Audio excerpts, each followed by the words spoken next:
O papel do jovem na política e a eleição de 2022. Para conversar com a gente sobre esses e outros temas, a gente recebe nos nossos estúdios, mais uma vez, dois jovens vereadores, Carmelo Neto, de Fortaleza, e Nicolas Ferreira, de Minas Gerais, de Belo Horizonte. Muito boa tarde, sejam muito bem-vindos mais uma vez, agora juntos, né? Vocês já estiveram aqui, mas hoje vão dividir a bancada.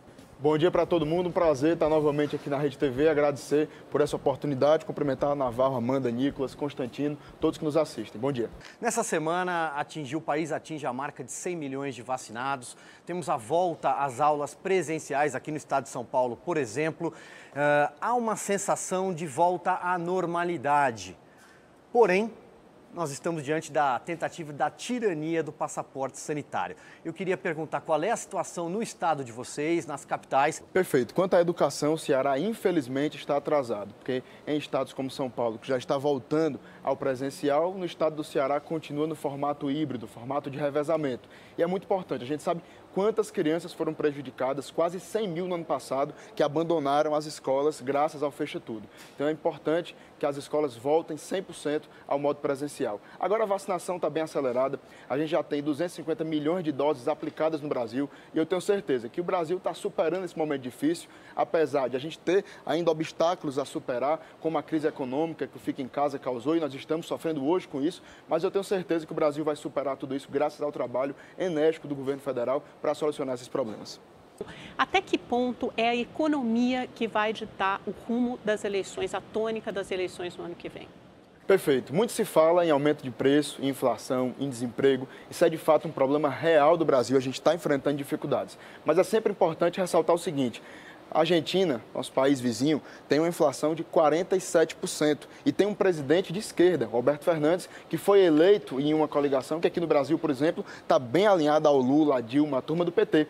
E aqui no Brasil a gente tem uma inflação de 7,2%.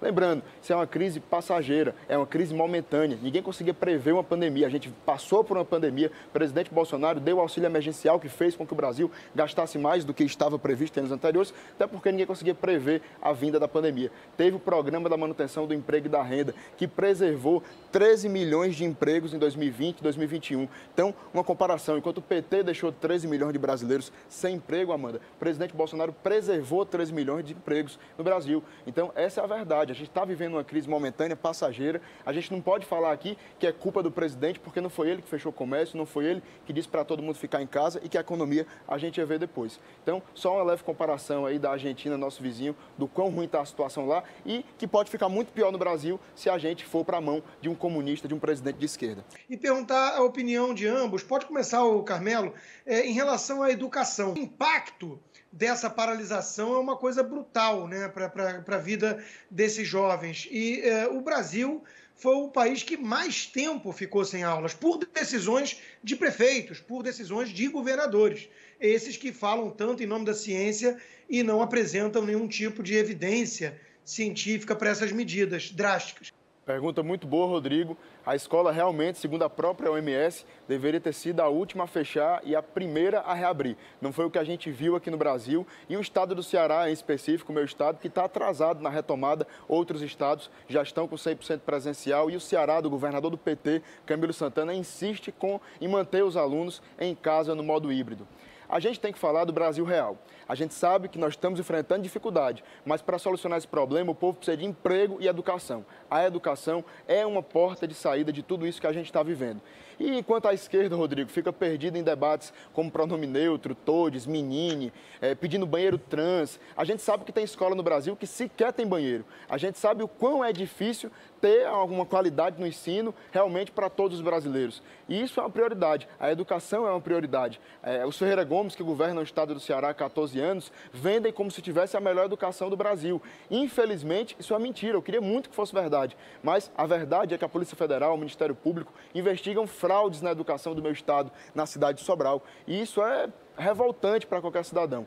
Então, eu sinto muito pelo estado do Ceará, está atrasado na retomada das aulas e eu torço para que o governador tenha sensibilidade. Porque, repetindo o dado que eu disse aqui no início, quase 100 mil jovens saíram da escola, evasão escolar, no ano passado. E eu tenho um projeto na Câmara Municipal de Fortaleza para que a gente deixe os jovens na sala de aula. O projeto chama-se Evasão Zero e eu torço muito para que ele seja aprovado. Ao longo de muitas décadas na nossa história, os jovens, os movimentos estudantis, eles tomavam as ruas, eles levavam muita gente em manifestações. E nessa semana, por exemplo, a esquerda, os partidos de esquerda, comunicaram que não tem condições de fazer uma manifestação contra o governo Bolsonaro, simplesmente porque não tem gente. Talvez até porque muitos estejam ali em parafuso com essa briga entre Lula, Dilma, Ciro e por aí vai, né?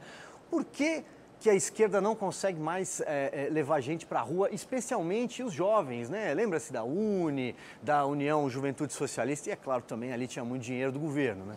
Fato é, Navarro, que a esquerda perdeu as ruas. Isso não é de hoje, né? É um movimento que desde 2016, 2015, na época das manifestações do impeachment, que a esquerda está se enfraquecendo. E isso eu atribuo à geração de inconformados que está se levantando nesse país. Uma geração de direita, uma geração conservadora, que está dando sua cara a tapa, que está indo para a rua, que está se manifestando, que está usando as redes sociais, tão atacada, né, nossa liberdade de expressão, mas esses jovens que estão usando as redes sociais para se manifestar. E eu, por exemplo, sou o vereador mais jovem da Câmara Municipal de Fortaleza e sou conservador, sou cristão. No estado do Ceará, na Assembleia Legislativa, nós temos também de direita e conservador o deputado estadual mais jovem da Assembleia, o deputado André Fernandes, meu amigo. Então a gente percebe que a direita está realmente dando sua cara a tapa, que as pessoas não estão mais com vergonha, com medo de dizer sou conservador, como tinha nos governos do PT.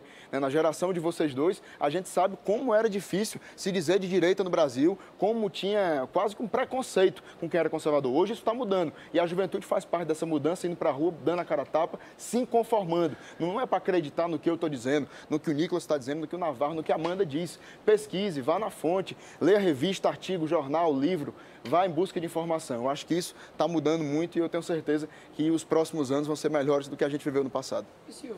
Fontes diferentes falando, apontando exatamente para a mesma coisa, ou seja, para uma impopularidade do governo que se mantém ali em torno de 50% e uma rejeição muito alta nesse público jovem. Se vocês não acham que é preciso fazer um meia-culpa aí, que é preciso reconhecer defeitos e fazer críticas ao governo? Sim, também onde o governo é? Eu acho que os jovens hoje, infelizmente, pelo debate superficial, eles acabam não se aprofundando nos temas e repetindo o que eles escutam por aí, de partido político, de UNE, de algum professor em específico. Então, acho que a grande saída disso tudo é ser inconformado.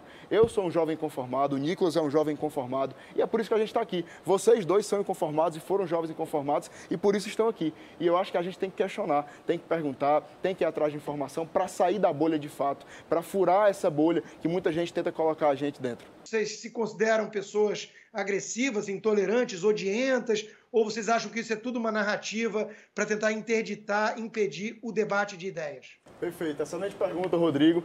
Na verdade, esse termo aí, discurso de ódio, é mais um termo que a esquerda fica cuspindo, assim como fascista, negacionista, para tentar rotular as pessoas. E recentemente, eu sou vereador de Fortaleza, estava na Câmara no dia do vereador, e o prefeito da minha cidade, que eu faço oposição, é do PDT, toda sessão subo na tribuna, faço críticas, ele passou do meu lado, a imprensa tirou uma foto em que eu apareço do lado do prefeito do PDT. E algumas pessoas vieram me questionar, Carmelo, você está do lado do prefeito? E eu respondi da seguinte forma, meu amigo, eu não quero matar o prefeito de Fortaleza, apesar de fazer oposição a ele, não quero matar ele, como o PT, como o PDT, como o PSOL e algum de seus integrantes, como o Ciro próprio já falou, o Lula próprio já falou, desejando a morte do presidente Bolsonaro. Eu não quero matar uma pessoa que eu faço oposição, como eles querem matar o presidente Bolsonaro. Então veja só quem é que faz discurso de ódio, veja só quem é intolerante. Nós da direita somos respeitosos, a gente faz oposição, a gente faz o enfrentamento, a gente dá o contraponto necessário, mas a gente respeita e não quer matar ninguém. Ao contrário da esquerda, que prega a morte de quem eles não gostam, de quem, por acaso,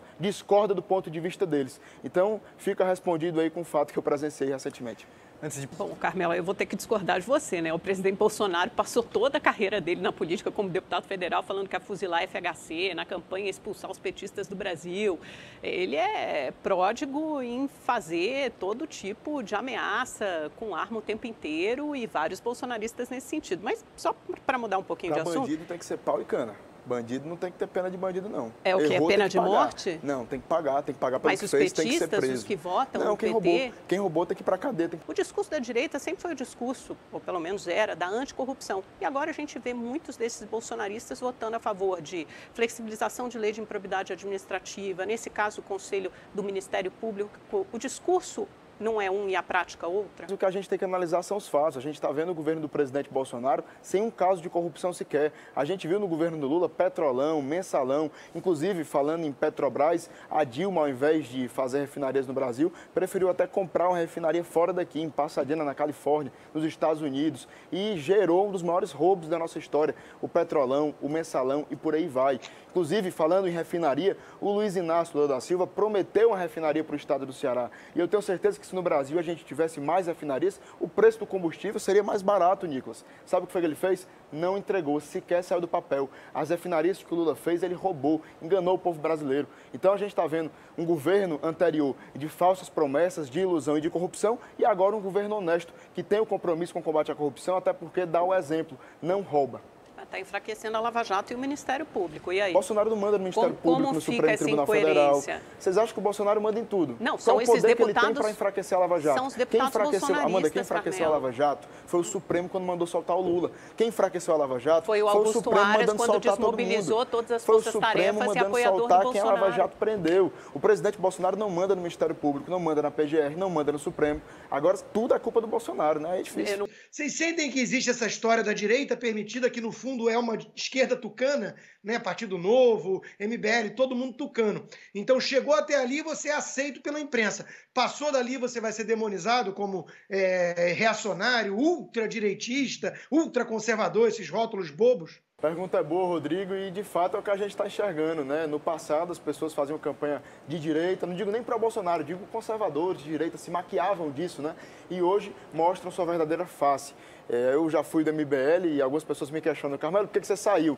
E eu digo, saí porque sou coerente. Não fui eu que mudei, foram eles que mudaram. Não sou eu que estou abraçado com o pessoal do PT, com o Zé Guimarães, que lá no meu Ceará é conhecido como Dólar na Cueca, com a Gleisi, com a turma do PT, do PCdoB, do PDT. Não sou eu que estou abraçado com essa turma. Então, foram eles que mudaram. E eu saí do MBL justamente por isso, Rodrigo, para manter minha coerência, os princípios e valores que defendo.